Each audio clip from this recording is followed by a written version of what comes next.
I'd like to introduce Sharon Rosenfeld to you. Her and her husband, Gary, founded Victims of Violence 30 years ago after experiencing the worst kind of tragedy that parents can face. Sharon has been a tireless advocate for victims' rights. The mission of Victims of Violence has been to provide long-term support and guidance to victims of violent crime and their families, to conduct research on issues affecting victims of violent crime, and to act as a resource center providing information on these topics for victims and the community, and to generally promote public safety and the protection of society. Sharon is here to thank the Prime Minister, and would you all join me in welcoming Sharon Rosenfeld to the stage.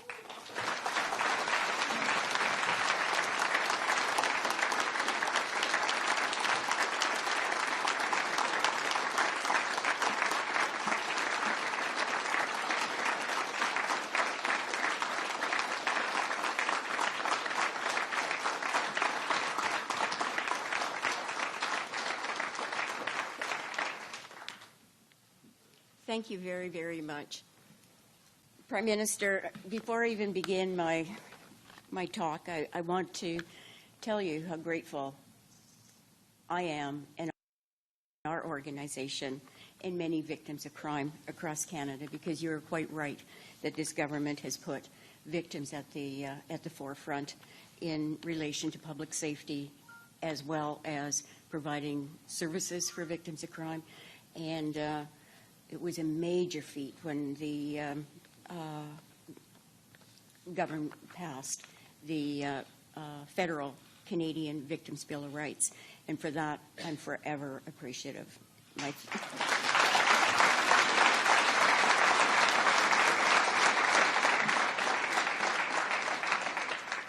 Good afternoon, ladies and gentlemen. I am here today on behalf of our organization, Victims of Violence, to speak in support of plans announced here today by Prime Minister Stephen Harper to reintroduce the Conservative government's A Life Means Life legislation.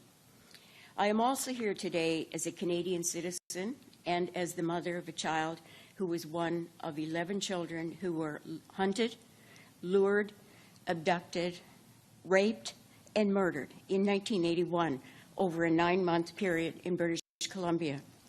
The hunter and killer of our children was a man named Clifford Robert Olsen. The nature of the crimes committed against our children were so brutal and vicious that I find it difficult to comprehend even after 33 years.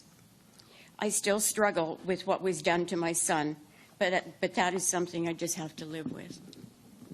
For his crimes, Clifford Olsen was sentenced to 11 counts of first-degree murder to be served concurrently.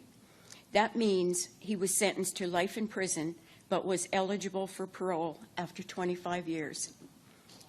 Once he reached 25 years, he did apply for parole, and every 2 years after that, until he died in prison in 2011. He was denied each time. However, the toll it took on our family and the families of the other children was undeniably traumatic. When Clifford Olsen murdered our son, we also received a life sentence. The traditional notion that a crime is against the state fails to recognize victims and their families. It was not the state that was abducted, raped, and murdered. It was my son. I'd like to thank the Prime Minister and the Conservative government for making the concerns of victims and their families their priority. There is no mythical closure. There is no mythical closure for the family of a murder victim, even after 25 years, but this legislation will help.